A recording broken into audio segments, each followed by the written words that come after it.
light a candle, and then when you blow it out, place a lit match into the smoke that appears to be coming from the candle. The flame will jump back from the match and relight the candle.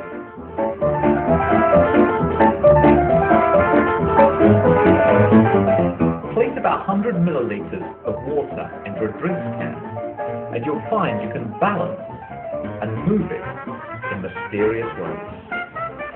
Place a cloth that hasn't got a hem on it onto the table.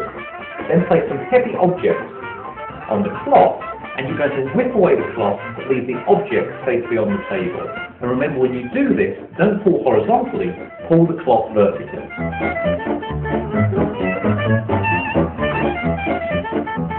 Ask someone to rotate their right foot clockwise, and then with their right finger, draw a number 6 in the air.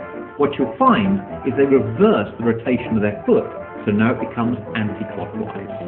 So we're just going to put some vinegar into a jug here.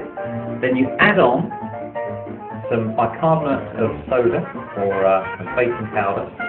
What that does is start to produce carbon dioxide inside the jug here. That's heavier than air, so that will stay in there. What it allows us to do in a few moments' time is pour it on each of the candles and hopefully extinguish the flames without touching them.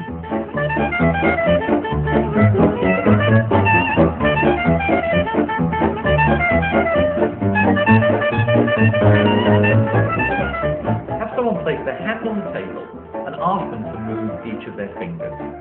Next, have them place their second finger under their hand. Although they'll still be able to move their first and little finger, they'll find it impossible to take this finger off of the table.